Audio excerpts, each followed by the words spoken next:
Dad's inheritance belongs to your brother. I can't believe someone would come to a funeral just for the inheritance. Please go home soon. Yes. Renounce the inheritance and disappear. At my father's funeral, I was unfairly targeted by my mother and brother. The inheritance was. There's no way I misheard it, right? I never intended to inherit anything in the first place. It's okay to give it up, right? Don't say it was a lie later, okay? Relieved, I did as I was told and left the place. Little did I know that my decision at that time would influence the fate of my family. I am 38-year-old Jenny. I love cats so much that I could almost say it's my hobby. When my daughter was still little, I had many concerns and hesitated to get a cat. But now that she is an elementary school student, I can take care of my beloved cats without worries. He. Currently, while raising a child and 3 cats, I am enjoying my days, but I was a timid child in my youth. This was due to my family environment. I am part of a family of 4 with my parents and a brother who is 2 years older than me. Hearing this, you might imagine a warm and happy family, but that was not the case. My brother Kevin was very skilled and quick-witted. He truly deserved to be called a genius. He could understand lessons just by listening a little, and didn't need to study much. He was also physically gifted. In elementary school, energetic and athletic kids tend to be popular, and my athletic brother was well-liked by everyone. Moreover, he had a friendly personality that made it easy to get along with anyone, and he was also liked by the teachers. His existence caused me great inferiority. My mother loved my genius brother very much and always bragged about him to people around her. It felt odd to treat children like her own creations. But my mother, a toxic parent, didn't care about such things. And she always concluded her stories with, "But my daughter is a failure." I was neither smart nor good at sports. I looked very ordinary, just a normal girl who could be found anywhere. I was like an extra, blending into the background. I had no notable features, and I probably wasn't of any interest to my mother. Whenever something came up, she would compare me to my brother, saying, "Your brother is really smart, but you have no talents, or all the good qualities went to your brother." Later, I learned that my mother had never wanted a girl. When she found out I was a girl, she was deeply disappointed, which I heard from my drunken father. After knowing this, I finally understood why my mother was so cold towards me. My birth was not desired by my mother. "Kevin, let's have a snack. I made cupcakes today." "Mom's homemade ones? Can I eat a lot?" "I made a lot, so eat as much as you want." My mother and brother were having a pleasant conversation. There was only a plate for my brother on the table, and I couldn't find one for me. "Mom, I want to eat a cupcake too." "There's none for you, Jenny. Your test scores were terrible, so study more before you eat snacks." "Why? Do you want to complain?" "No." My relationship with my mother was far from that of a parent and child, more like that of a boss and a subordinate at a company. "Jenny, you left the game here again." My mother picked up the game console, raising her voice in anger. "It seems I had left it on the sofa." "I don't have a game console. That's Kevin's." "Oh, if it's Kevin's, then there's no problem." My mother stopped scolding after saying that, and I was surprised. No matter how much I asked, my mother wouldn't buy me a game console. On the contrary, my brother didn't even have to ask. She bought him one simply because it's popular. I was upset that my mother mistook me for having a game console, but more than that, I was frustrated by her attitude that anything was okay if it was my brother's doing. It felt like my mother was especially strict with me. I was probably an easy target for her to vent her stress. Although my brother was a prodigy, sociable, and loved by those around him, at home, he was just a selfish child. When something upset him, he would throw a tantrum, shouting or sulking. Even his favorite food would land on the floor, and he'd say, "I don't like it," depending on his mood. When we lost a team sport during PE, he would blame me, saying, "My team lost because of her." it's because she was on my team. Even when my brother was being selfish, my mother never scolded him. Kevin is having a hard time too. She would take his side and accept whatever he said, completely under his control. Even my mother must have felt the burden of dealing with my brother's selfishness. As a result, she vented her stress on me. On the other hand, my father, possibly because he was a son-in-law, couldn't stand up to my mother at all. Initially, my father would intervene when my brother acted recklessly, but as my mother yelled at him, he gradually stopped saying anything. He protected me only when I was attacked. Honestly, if you ask me if I loved my father, I couldn't simply say yes. I understood he was kind, but even as a child, I felt he needed to take a bit more responsibility for bringing the family together. There was an event at elementary school, and I was preparing for it, which made me a bit late coming home. I hadn't done anything to be scolded for, nor was I hours late. I was just about 20 minutes later than usual. Yet, I'm home. You're late. My mother looked at me with accusing eyes the moment I entered, without even a word of welcome, and I felt something was wrong. Apparently, she was in a bad mood. At times like these, no matter the reason, my mother invariably blamed me. I'm sorry. I was late because I was helping with preparations for our school's event. Even though I thought it was pointless, I ended up explaining honestly. Perhaps as a child, I harbored a faint hope that if she knew I was fully committed to a school event, she would understand. But my short-tempered mother was not one to be reasoned with. Do you know what time it is? When asked, I looked at the clock and answered, 4 p.m. It is, but it's almost 5 p.m. You know the curfew is at 5 p.m., right? I was shocked and lost for words at my mother's comment. There was still an hour until 5 p.m. What was she talking about? I'm shocked that you would do something so selfish. Wait a minute. I was just practicing for a play in class.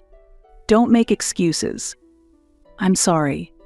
Next weekend, you said you were going out with friends, right? Yes. Cancel it. I won't allow you to go out for a while. Why not? Do you intend to talk back? Being glared at menacingly by my mother, I became unable to say anything more. I eventually had no choice but to do as my mother said and called to cancel my plans with my friends. My friends were angry, saying we had already booked the movie, and my mom had even taken the day off to drive us. Because there were hardly any bus services, a friend's mother had agreed to drive us. Considering it was a workday and she had taken time off specifically for us, it was understandable why my friend was angry. Because of this incident, I drifted apart from that friend. Rather, she said, I can't believe you anymore, and stopped talking to me. I could only tell her I had to cancel because my mom said no, so they probably thought my family was a hassle. It felt reasonable that she would want to keep her distance. Furthermore, since my friend talked about this incident with other friends, I became known as Jenny who doesn't keep promises, and I ended up with fewer friends. It wasn't just this incident that caused me to have fewer friends. Since that day, my mother had been commanding me, don't play around after school, come straight home. You're forbidden from going out with friends. Why did I listen to my mother so much, you ask? A primary school student can't do much against their parents. I knew I couldn't even live without relying on them. I don't know who else I could turn to. I had defied my mother many times, but every time there would be no meal for me. Even when she said that's fine with a laugh, the next day my room would be trashed. The sheets would get torn apart, the head of a doll I cherished was removed, and I even found my treasured snow globe was broken, its contents scattered on the floor. Of course, it was my mother who did it. Once, I was yelled at just for calling her mother. All my friends had stopped calling their mom's mom, so I tried the same. It's so old-fashioned to call me anything but mom, she said, and slapped my cheek. Yet my brother calls her mother and doesn't get scolded. My mother could suddenly become angry at unexpected times, and honestly, I didn't know how to deal with her. As a primary school student, I didn't have the courage or strength to stand up to such a mother. inside the cage called home, all I could do was endure. Living while being mindful of my mother's mood became the norm, and years passed like this. My brother successfully passed the entrance exams to one of the top schools in the state. With that, my mother began to spoil him even more than before. When my brother said he wanted to work part-time because there's something I want to buy, she would increase his allowance to $1,000 and buy him an expensive instrument for the brass band he joined, allowing him to do whatever he wanted. When it was discovered that she had taken out loans for my brother, my father was furious. But my mother showed no signs of remorse. "It's an amount I can repay with my part-time job earnings, so it's not a problem," she justified. My father was so appalled by her statement that he gave up, saying, "Do whatever you want." A truly admirable brother would try to be independent without relying on his parents. But my brother's selfishness only escalated.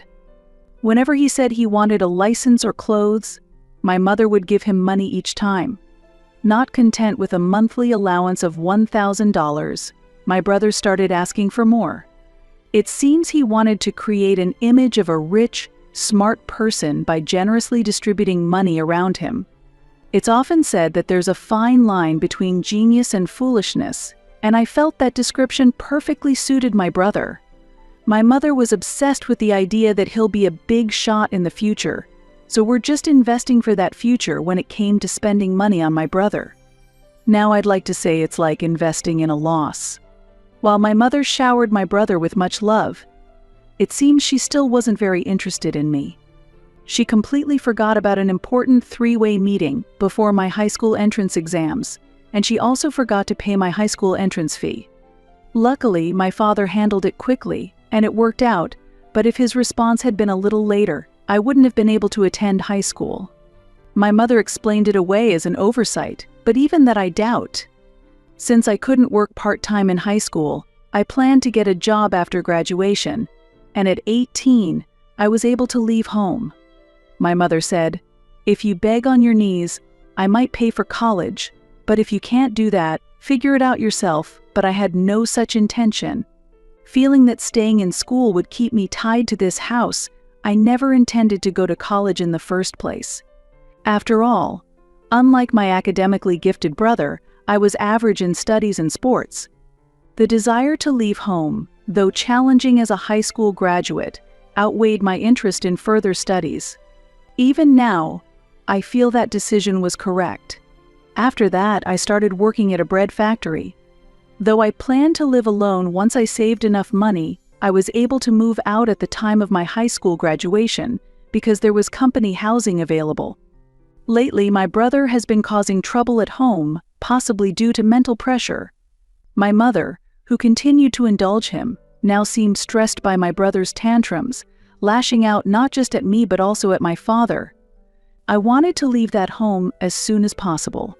The company housing was old, and a troublesome supervisor lived next door. It wasn't a very comfortable environment, but still, it was better than my parents' home.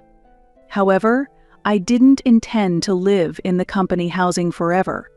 Aiming to advance my career, I started studying for a medical office certification while working at the factory. That effort paid off, and I was able to change jobs in my 20s. I started my dream job in medical administration at a nearby hospital. I was even discussing marriage with my boyfriend David, but then, issues I had avoided came up. "We have to go and greet your parents too." The moment my fiancé David said that, I froze. I didn't want to take him to my house. It's not necessary to greet my family, David's parents are enough, I think. That won't do.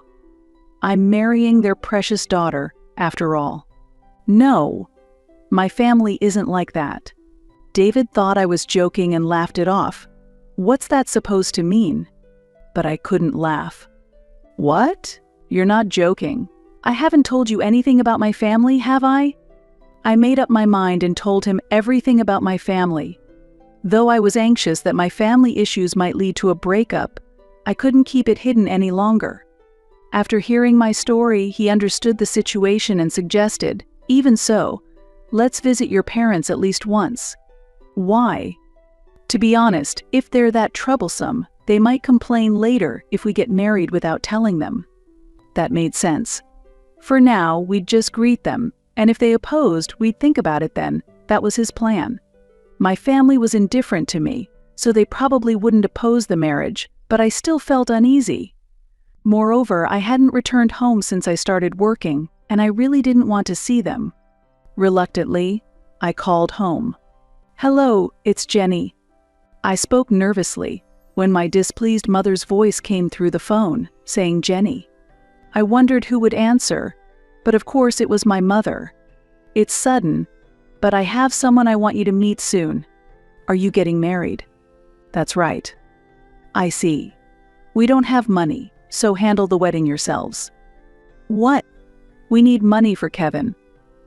"Don't expect us to give you any. Don't talk about troublesome things like a wedding ceremony. Just get married on your own, I don't mind." With that, my mother abruptly hung up the phone. I hadn't planned to have a wedding ceremony or invite them anyway. I should have been happy that I didn't need to visit, but being told off like that definitely annoyed me. But what did she mean by we don't have money? My brother should be working after graduating from college, yet they still needed money for him. Is my mother still letting him do whatever he wants? It's still the same strange family. Remembering the past made me irritated all over again. For now, I told David about the phone call, and we decided, then let's just get married on our own. It was a few years later. I received news from a relative that my father had passed away. Why did the contact come from a relative? There had been no calls from my family. Perhaps the relatives contacted me out of concern since I wasn't attending the wake. My family home was out of the state, so I couldn't make it to the wake, but if I hurried, I might be able to make it to the funeral tomorrow. I was bewildered by the sudden event, but I rushed to the funeral venue. "Why did you have to die now?" "I was just looking into increasing your life insurance. Why couldn't you read between the lines and wait a bit longer?" My mother cried, hitting my father's coffin. Father had been ill, so I thought it unlikely he'd qualify for good insurance, but I doubted my mother would understand. "Actually, you're the one that's out of line." From what I saw with the staff having to restrain her, she hardly looked like a grieving widow. My brother was also crying out loudly, "What about my debts?" It seemed that neither was mourning the loss of my father but rather lamenting over money. What a terrible family. The relatives seemed to feel the same, watching the two of them with expressions of shock and disappointment. "Jenny, isn't it? Why are you here? We didn't contact you." The moment my mother noticed me, she rushed over, surprised. My brother followed her. I got a call from my uncle. "I can't believe you didn't visit the hospital but show up at the funeral," my mother yelled at me. She continued to scream without regard for the eyes around us. "Dad's inheritance is for your brother.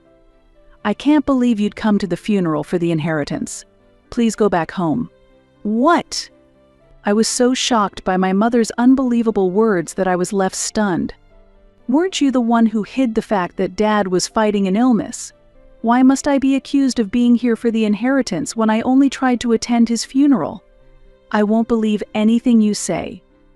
You're just a high school graduate, and your salary must be low, right? You work in a factory, right? Your salary isn't good, so of course you want Dad's inheritance. It seems my employment at the factory wasn't updated in their information. Perhaps it's also my fault for not communicating anything. That's right. Renounce your inheritance and disappear." When my brother yelled that, I couldn't help but retort. "Really?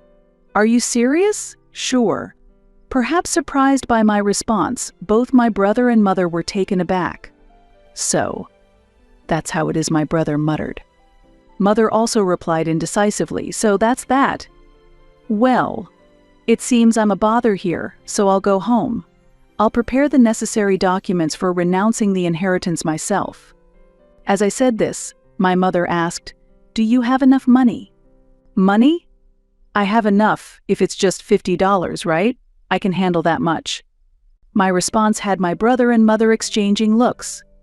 With a complicated expression, they murmured almost inaudibly, "I see."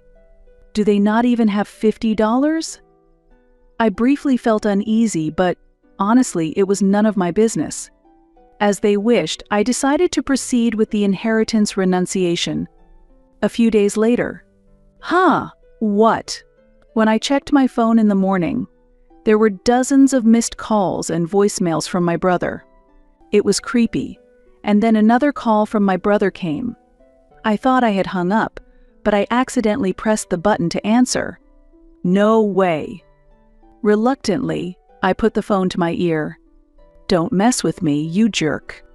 I was startled by the same angry shouting that he had at home and accidentally dropped my phone. Thinking it was bad, I hurriedly picked it up. You can hear me, right? Why did you keep quiet? What are you talking about? I didn't understand. What was my brother talking about? Why didn't you tell me that Dad had debts? You didn't know. I was taken aback by my brother's words. Exactly. How did you find out about the debts? It's not that big of a deal. Dad told me a few months ago. He told me everything when I visited him at the hospital. Father already knew he didn't have much time left. Because she's useless, don't tell her my mother had decided on her own not to tell me that my father had been hospitalized, and she had told my father to forget about me. But my father wanted to see me, and at the last minute, confided his condition and asked me to come to the hospital. That's when he confessed that he had taken on a debt for a junior colleague, which was now overdue. How meddlesome could he be, taking on someone else's debt? He was just too kind. Moreover, this colleague had borrowed money from my father, claiming he had no living expenses, but later it turned out he had overspent at nightclubs. As a result, the colleague divorced and ran away at night, leaving my father to cover the payments. But that wasn't all. Things will get tough for the family if this doesn't sell. My father was approached by his boss, who made him buy a lot of strange water. This water was supposed to remove fatigue, improve luck, and lead life in a better direction. Let's be honest, even if it worked, it would only be a placebo. Father realized it was a scam, but he bought the water out of sympathy for his boss. He should have sold it to someone else to make profit, but due to his nature, he couldn't bring himself to sell such a product to others, and he ended up in debt. Since I left home, I was told not to inherit the estate under any circumstances, so I've been wondering how to tell you guys about renouncing the inheritance. But on the day of the funeral, you told me to give it up, which was just perfect. It made things easier for me. I spoke in a cheery voice. Then, my brother raised his voice. If you knew, you should have told us too. You're awful. I didn't think you guys didn't know. After all, you were cherished by both Dad and Mom. You've lived at home all this time, you must have known about the debt long ago. Are you kidding me? Stop messing around. You have no idea what kind of life we've been leading. My brother was shouting almost frantically. I could hear footsteps stomping in the background over the phone. What kind of life? You went to college and was smart enough to get a decent job? No. I haven't got a job anywhere. Mom said it was okay not to work. Seriously. I was astonished that he was still saying such childish things. His selfish nature had worsened because our mother never disciplined him. My brother was ranting. It's not my fault, but it was clear that he was in the wrong. At that moment, I heard my mother's voice on the phone saying, "Let me talk." "Hello, it's Mom." "Yes." I still get nervous in front of my mother, and a strange anxiety spreads inside me. Calm down. I haven't done anything to be yelled at, so if I just act normal, everything will be fine. Why didn't you tell me about Dad's debt? That's awful. You could have mentioned it at the funeral. Even if we knew, it's common sense to tell us just in case. That might be true. Do I really need to do that? I don't live with you. If you had paid a little more attention to Dad, you would have known. It's not my fault, it's your own doing for only looking out for Kevin. I'm so done. You always say such unkind things. Just listen to me for once. My mother was getting angrier, and her voice was getting louder. Remembering past events, I felt my body tense up, but then my husband, who was sleeping beside me, woke up and squeezed my hand, asking, "Are you okay?" I couldn't explain in detail since I was on the phone, but I smiled a little and mouthed, "I'm fine. It's okay. I have him. I think I've listened to you, Mom, more than Kevin has. I can't just keep listening to what you say anymore. Maybe it's time you realize that it's wrong to think children should always listen to their parents. What are you saying? Who do you think gave birth to you? I never intended to have a daughter like you." "Well, I never asked to be born either. Don't say such things just because you gave birth to me. Arguing about it won't help. So what should I do? I'm already struggling to pay off my own debts. Dad's debt can be resolved by renouncing it. You're not going to say you don't have the money for the procedure, right? I can pay that much. I sold Dad's watch and got a decent amount, so I've got a little money coming in." I couldn't help but intervene. "Wait, do you even understand how inheritance works? Why? If you sold Dad's belongings, you can't renounce the inheritance." "What? Haven't you heard about simple acceptance? It means inheriting everything from the deceased, not just money but other possessions as well. If you make them your own or sell them, it's considered accepting the inheritance. So by selling Dad's watch, renouncing the inheritance is impossible now." "Is that so? You have to take on the debt too." I could hear a scream from my mother over the phone. My mother was crying out, "What should I do?" while Kevin kept asking next to her, "What did she say? Tell me." My mother was in a panic, and it seemed my brother's voice wasn't reaching her at all. Unable to endure hearing my mother repeatedly muttering, "What should I do?" I ended the call. After a while, they contacted me asking for money. It seemed that the renunciation of the inheritance was not accepted. That's not surprising. After my father passed away, they immediately withdrew his savings to use for meals, and besides the watch, they had sold anything else that could make money. My mother's debt was nearly $200,000. Initially, she was repaying it with her part-time job earnings, but since my brother got hooked on going to the casino, the part-time job money wasn't enough, and they incurred significant losses. With poker, you might get some money back, but slots don't yield money at all. My mother had even asked him to stop playing slots, but my brother vehemently resisted, so she ended up continuing to pay. The brother, once considered a promising genius, now had no trace of that past. He didn't work, was addicted to gambling, and had become a fine freeloader, relying on his family. After my father's debts came to light, my brother had said, "Mom, work hard.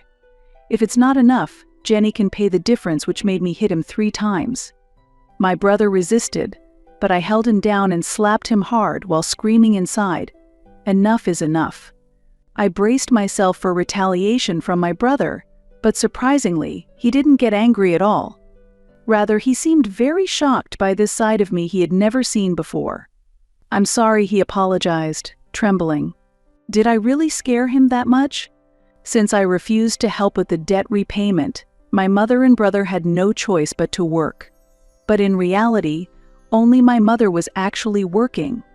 It seems she finally stopped giving my brother an allowance, but since he couldn't keep a job, my mother ended up supporting him. With this situation, repaying all the debts was utterly impossible. "I should have valued you more," my mother said, which made me burst out laughing. I can't believe she would say such a thing now. Unbelievable. I have already completed the renunciation of the inheritance, and I haven't told them that I've had a child or that we've moved.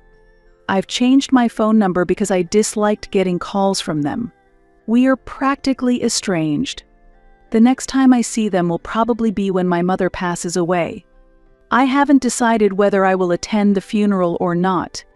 Despite everything that has happened, I'm now enjoying life with my husband, daughter, and our 3 cats. It's a busy life, but it's fulfilling, and I'm very happy. I never thought family could be something so wonderful when I was living at my parents' home. I'm truly grateful for my husband and daughter who have brought me happiness. The cats we have were adopted from a pet adoption event that my daughter, who is interested in rescue activities, and I attended. Having not felt loved by my parents, I feel a special connection to these rescue cats who have faced similar fates. I'm proud that my daughter has grown up to be a compassionate person who shows interest in such kittens. The success in raising her might be because I've seen bad examples like my mother and brother. While there isn't much to thank them for, perhaps this aspect alone is something I might slightly appreciate.